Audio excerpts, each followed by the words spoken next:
Desafiador é o melhor adjetivo que podemos dar ao ano de 2020. Mas qual é o ano que não é desafiador? Desde a nossa concepção, a nossa gestação, ao nosso parto, nós realizamos vitórias imensas. Passamos por obstáculos imensos e conseguimos nascer. A nossa vida extrauterina começa com outros desafios. Desafio da pegada na mamada. Muitas crianças sofrem demais para realizar e obter o leite, que é fundamental para o seu desenvolvimento e sobrevivência. Os nossos desafios vão aumentando. Precisamos agora sustentar o nosso pescoço. Uma demonstração de que o nosso sistema digestório está amadurecendo.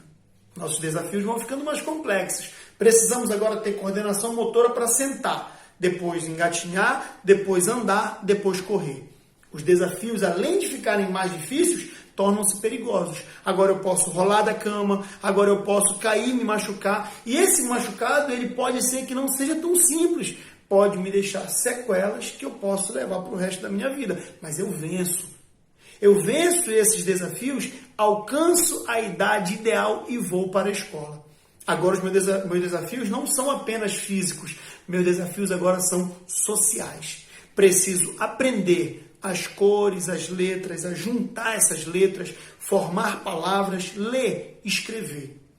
Como se não bastasse, esses obstáculos sociais ainda incrementam a minha vida, me possibilitando enfrentar adversidades, me possibilitando enfrentar a aceitação no grupo, me possibilitando demonstrar uma identidade. Chego até o ensino médio. Faço a minha primeira, segunda e na minha terceira série. Preciso me preparar para a prova do Enem. Pandemia, isolamento social, uma série de confusão na minha vida. Muitos, eu tenho certeza, que enfrentaram a Covid pessoalmente e dentro da família. Muitos, infelizmente, perderam parentes, amigos, e essa dor a gente não vai nem comentar porque ela é imensurável.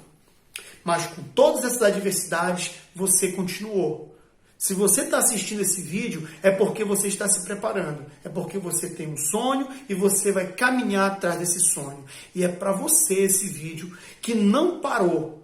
É para você esse vídeo que não desistiu, que acredita, que mesmo diante desse cenário altamente estressante, ainda continua se preparando e vai vencer. Falando de estresse, o estresse é visto como algo negativo, mas para a biologia, o estresse nada mais é do que uma forma de voltar ao equilíbrio. O estresse ele pode ser psíquico. Quando eu estou psicologicamente estressado, eu estou numa luta desesperada de voltar ao meu equilíbrio emocional. Quando eu tenho um estresse nutricional, as minhas reações pela fome são justamente para obter alimento para voltar ao meu equilíbrio nutricional. A mesma coisa acontece com a água. O estresse hídrico me ocasiona comportamentos para a obtenção desse líquido, para que o meu corpo volte à homeostase, para que o meu organismo volte ao equilíbrio. Quando nós apresentamos qualquer tipo de desequilíbrio no nosso metabolismo, o nosso corpo entra em estresse. E a partir daí, eu preciso entender a fisiologia do estresse. O estresse, ele vai desencadear em mim um comportamento de fuga, de sobrevivência, de luta por essa sobrevivência. E para isso eu preciso de energia. Preciso lembrar que a minha principal molécula energética são os carboidratos. A glicose é a mais representada. Até porque o nosso cérebro só quer glicose. Ele precisa de glicose e exige glicose. Se nós não fornecermos a ele, ele entra no estágio de estresse dizendo: preciso de glicose para que eu volte ao meu equilíbrio. Quando nós falamos em glicose, nós falamos da concentração dela dentro do sangue. Essa concentração é chamada de glicemia, quantidade de glicose no sangue. Se for alta, hiperglicemia. Se for baixa, hipoglicemia. Ambos os fatores eles são prejudiciais. Para que a gente consiga controlar essa taxa de glicose no nosso sangue, nós temos o nosso órgão chamado de pâncreas, que vai ser responsável pela liberação de hormônios chamados insulina e glucagon. O hormônio glucagon é formado por células denominadas de alfa, o hormônio insulina por células denominadas de beta. Ambas as células são do pâncreas. Esse pâncreas vai liberar glucagon quando o nosso sangue tem pouca glicose. Então a gente classifica o glucagon como hormônio glicemiante, coloca açúcar no sangue. A insulina é antiglicemiante, ela vai ser liberada quando nós estivermos com uma alta concentração de glicose no nosso sangue. Essa glicose no sangue vai ser direcionada para nossas células, para suprir o estresse nutricional. Mas como os nossos alimentos apresentam uma carga calórica muito grande, sobra açúcar. Não temos apenas a quantidade para suprir a nossa necessidade, nós temos uma quantidade excessiva. E esse excesso de açúcar, de glicose, ele vai ser guardado nos músculos e no fígado. É tanta molécula de glicose que elas vão se unindo no fígado e nos nossos músculos e formam uma molécula grande chamada de glicogênio. Ou seja, o glucagon vai quebrar o glicogênio do músculo, vai quebrar o glicogênio do fígado e vai jogar no nosso sangue. Quando? Quando nós estamos com fome. E fome é chamado de estresse nutricional. Comi algo muito doce, tomei um refrigerante, que é um veneno, comi determinado alimento à base de açúcar, que é a droga mais viciante no planeta. Droga legalizada é um alimento, é gostoso, nós fazemos quase de tudo para obter açúcar. Nosso organismo adora. Enchemos o sangue de açúcar, liberamos insulina, essa insulina tira esse açúcar do nosso sangue e guarda no músculo e no fígado. Pessoal, quando nós estamos estressados, vamos imaginar um estresse psicológico. Quando nós estamos estressados, o nosso corpo entende que a gente precisa realizar uma fuga, precisa realizar um ataque, precisa lutar pela nossa sobrevivência. E a gente vai liberar dois principais hormônios nesse momento do estresse. Nós liberamos o hormônio cortisol e liberamos o hormônio adrenalina.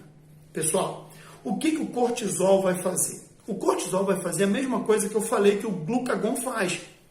O cortisol, ele sai de uma glândula chamada de suprarrenal, cai no nosso sangue e vai agir nos músculos e no fígado. Vai pegar o glicogênio, que é uma molécula grande, vai quebrar em várias moléculas de glicose e vai disponibilizar essa glicose no nosso sangue para que as nossas células que estão em estresse nutricional absorvam essa glicose e obtenham energia. Só que, peraí, o meu estresse ele não é nutricional, o meu estresse é psicológico. Se o meu estresse é psicológico, eu não preciso de açúcar nas minhas células, ou seja, eu estou enchendo o meu sangue de açúcar desnecessariamente. Como esse açúcar não vai invadir as minhas células, porque eu não preciso, eu vou começar a liberar insulina. Libero insulina, essas moléculas de glicose voltam para o meu músculo, voltam para o meu fígado, mas eu liberei excessivamente e às vezes eu comi, então eu tenho açúcar no meu corpo circulando excessivamente. Uma grande parte desse açúcar se transforma em gordura. Qual é o problema? As gorduras, elas são moléculas inflamatórias. Essas moléculas inflamatórias têm uma capacidade de adesão muito grande nos nossos vasos. E isso aumenta os riscos de problemas cardiovasculares. De repente, essas moléculas de gordura que não eram para estar no meu corpo e começaram a grudar nos meus vasos, começam a entupir os meus vasos e eu vou tendo problemas circulatórios. De repente, eu me estresso tanto e tantas vezes durante o dia que a minha liberação de cortisol é imensa, enche o meu sangue de glicose, é como se eu fosse um diabético. O meu pâncreas começa a liberar tanta insulina que chega um momento que ele começa a perder essa capacidade de produção. Ou pior, o meu organismo passa a não responder a essa grande quantidade de insulina. Uma prova disso, pessoal, são manchas escuras que vão se formando no pescoço das pessoas que são resistentes à insulina. Elas não conseguem reagir mais a essa insulina, então essas pessoas começam a demonstrar aquelas manchinhas negras, escuras, no pescoço principalmente. A demonstração de que os lipídios formados no nosso corpo pelo excesso de açúcar, eles são inflamatórios, eles são adesivos que grudam nos nossos vasos, é que a nossa circulação periférica vai diminuindo. A pessoa que é diabética, que passa a ter insuficiência na liberação de insulina, começa a ter tanto açúcar no sangue, a produzir tanta gordura a partir desse açúcar, que começa a ter adesão de lipídios nos seus membros inferiores e começa a dificultar a sua circulação. A circulação vai ficando deficitária nos membros inferiores e a perna começa a ficar escura em decorrência dessa falta de circulação. Por isso, pessoal, temos que ter muito cuidado com um problema seríssimo chamado de diabetes mellitus tipo 2. Essa diabetes mellitus tipo 2, ela é adquirida pela insuficiência da insulina ou pela não identificação da insulina no nosso organismo. E a gente adquire essa diabetes tipo 2 sendo sedentário, chegando à obesidade, ingerindo excessivamente bebida alcoólica, comendo demasiadamente alimentos calóricos, fumando. Esse conjunto todo caracteriza a diabetes como uma síndrome metabólica. Essa diabetes, ela vai causar uma série de problemas no nosso organismo, aos quais a gente já discutiu um pouquinho. Pessoal, ser diabético é como se nós estivéssemos em jejum o tempo todo. O diabético, ele tem uma incapacidade de liberação de insulina. Não consegue liberar insulina. Ou seja, o açúcar vai se acumulando pelo organismo dele. Esse açúcar se acumulando, ele vai impedindo com que as células tenham energia. Porque o lugar do açúcar não é no sangue, é dentro das células, para que elas produzam energia.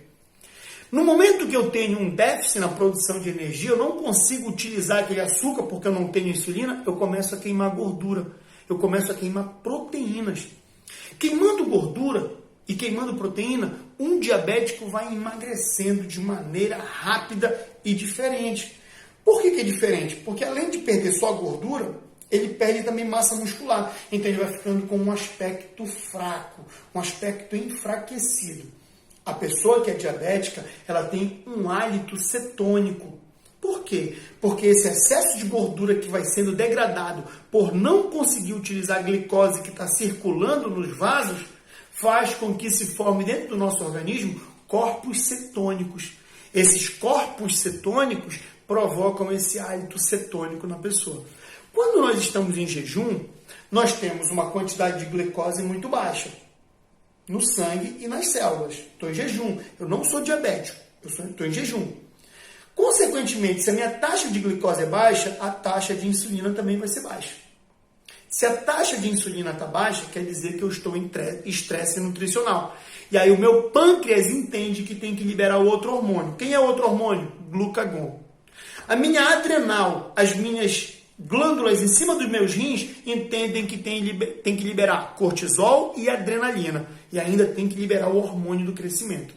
Rapaziada, liberando glucagon, cortisol e adrenalina, o que eu vou fazer? Vou atuar nos meus músculos e no meu fígado, vou pegar o glicogênio e vou quebrar. Vou pegar minha gordura e vou quebrar. E em últimos casos, vou pegar minha proteína e vou quebrar. Para quê? Para que eu tenha energia. Quando aparecer uma questão falando sobre degradação de moléculas, nós estamos falando sobre o catabolismo. Então, nós vamos catabolizar para que nós tenhamos energia. Rapaziada, se eu estou em jejum, as minhas taxas de glucagon, cortisol e adrenalina são altas. Estou dormindo, acordei. Quais são os hormônios que estão em alta no meu corpo? Adrenalina, cortisol e glucagon. Mas, poxa, eu estava dormindo. Por que eu estou liberando adrenalina? Porque você está em estresse nutricional. E a adrenalina vai tirar as reservas do teu corpo para que você não desmaie. Vai lá no fígado, vai no músculo, quebra o glicogênio para que você tenha glicose para alimentar o cérebro, para que você não desmaie. Ou seja, quer emagrecer. Qual é o melhor horário para eu fazer atividade física? De manhã cedo. Porque os níveis de cortisol, adrenalina, glucagon e hormônio do crescimento estão elevados. Deu para entender, pessoal? Bacana? Vou te dar mais uma dica. Quando nós estamos almoçando, vamos imaginar um prato normal do brasileiro. Arroz, carboidrato. Feijão, carboidrato. Carne, proteína. Uma saladinha, carboidrato e fibras. Farinha, que nós estamos no norte, carboidrato. Estou comendo. Se eu estou comendo, qual é o hormônio que eu vou começar a liberar em grande quantidade? Insulina. Por quê? Porque eu estou comendo carboidrato e esse carboidrato está caindo no meu sangue. Glicose é carboidrato. Libero insulina para que essa glicose vá para as minhas células para que eu tenha energia. Estou comendo carboidrato demais? Guardo no fígado e guardo na musculatura, porque é a minha moeda energética de reserva, o glicogênio. Nós somos animais. Acabei de almoçar, estou satisfeito, meu estômago distendeu, mandou um aviso para o meu sistema nervoso central e disse, pô, tá bom, não aguento mais, a fome é interrompida. Pessoal, muitas pessoas têm o hábito de comer sobremesa após a refeição. E olha só como isso é um problema. No momento que eu como uma sobremesa, então vou pegar uma sobremesa bem popular, que particularmente gosto demais, goiabada com creme de leite.